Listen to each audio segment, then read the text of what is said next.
Le Cameroun a l'intention de renforcer sa présence au sein des opérations de maintien de la paix à travers le monde. C'est pour cela que le ministère des Relations extérieures, pour la 6e fois, vient d'organiser à Yaoundé une session de formation pour les 45 fonctionnaires camerounais venant des administrations sectorielles qui ont l'intention de participer à ces opérations.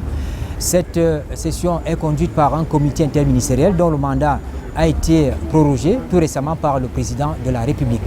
Nous parlons de ces opérations de maintien de la paix au regard du jeu des grandes puissances avec un invité. Il s'agit bien du docteur Jean-Cottin Kouma. Merci d'être avec nous. Vous êtes par ailleurs attaché culturel à l'ambassade du Cameroun en Russie, à Moscou. Les opérations du maintien de la paix aujourd'hui, telles que cela se passe dans le monde, quelle est la plus-value que cela apporte au Cameroun? Merci Séverin pour l'occasion qui m'est offerte.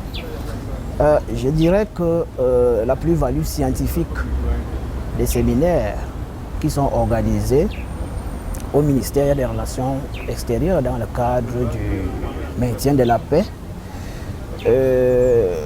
s'adosse sur un certain nombre de paramètres, voire d'outils qui rentrent dans le cadre des activités de paix et de stabilité du monde.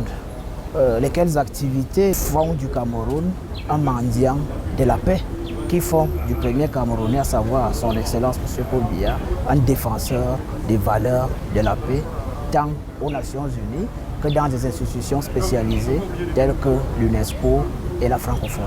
Je crois que l'objectif premier des 10 séminaires est de doter de nos potentiels professionnels faiseurs de la paix des atouts et des outils qui puissent leur permettre d'être compétitifs à l'échelle internationale. C'est-à-dire qu'il s'agit de former des cadres compétents et compétitifs pour valablement représenter notre pays au sein des organisations internationales en charge du maintien de la paix. Et pour revenir au maintien de la paix, je dirais que ce sont des actions, comme je l'ai dit tantôt, qui contribuent à la pacification et la stabilisation du monde.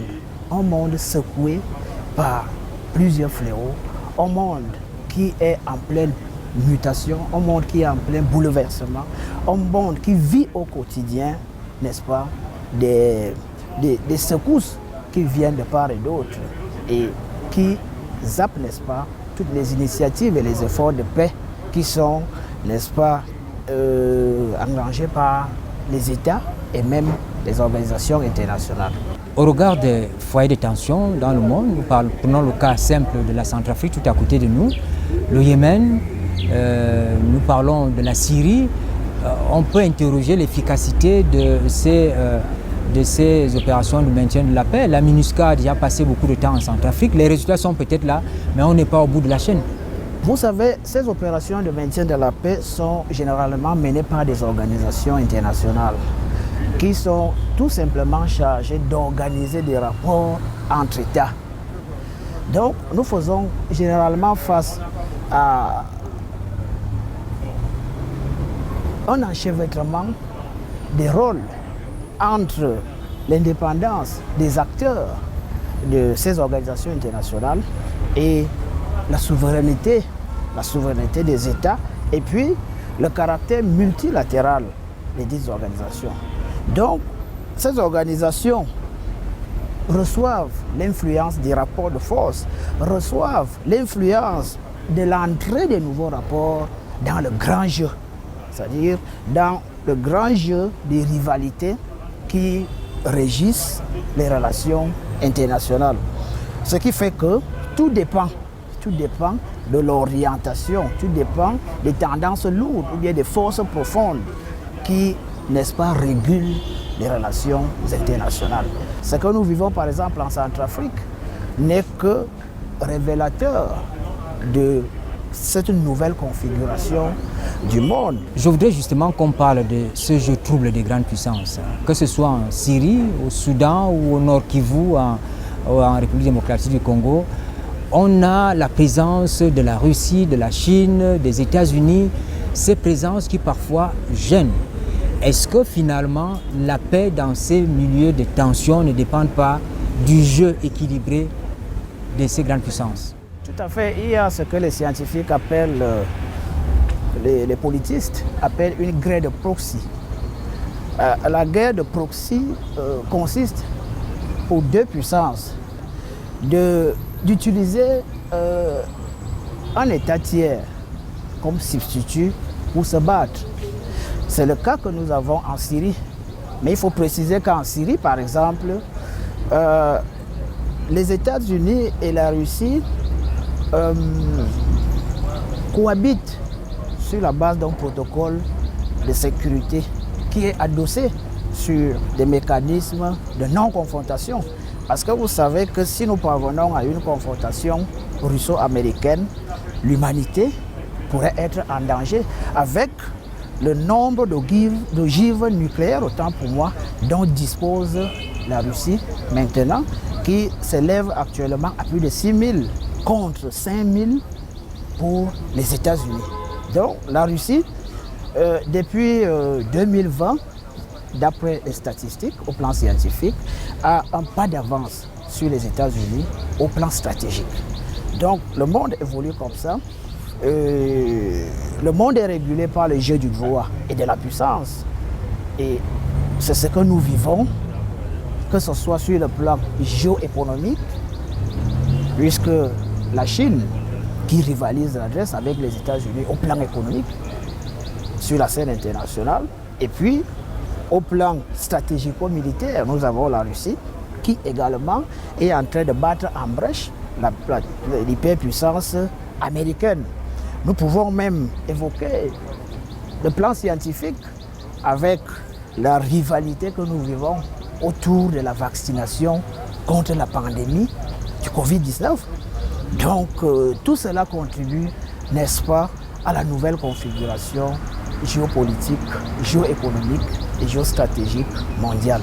Tel que vous l'expliquez, est-ce à dire que les initiatives des entités telles que l'Union africaine, la CEAC en Afrique centrale, les initiatives de maintien de la paix dans les États sont vouées à l'échec tant que les grandes puissances ne s'accordent pas, tant que les grandes puissances ne sont pas d'accord sur un principe?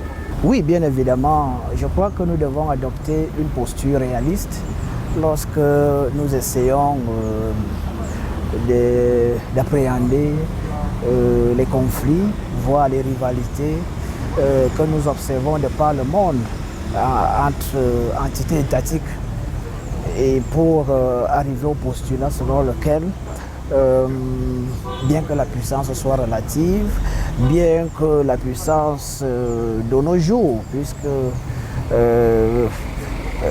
elle était beaucoup plus adossée sur la dimension beaucoup plus militaire, de nos jours elle traverse un effet de ciseaux. Elle devient culturelle, elle devient économique, elle devient politique, etc. Je dirais que ce sont les grandes puissances qui orientent le cours des événements internationaux. Ce sont les grandes puissances, n'est-ce pas, qui dictent leurs lois sur la scène internationale. Ce que je peux appeler entre guillemets les petits États ou alors les États faibles. Ceux-ci ne peuvent que subir l'influence, ne peuvent que se soumettre, n'est-ce pas, à la dictature des géants mondiaux. Cela devrait être une réalité, bien que cela soit parfois mis en cause par certains analystes, mais j'estime que les institutions internationales sont tout simplement censées d'organiser les rapports interétatiques. Et qui dit rapport interétatique voit en cela, n'est-ce pas, des intérêts nationaux.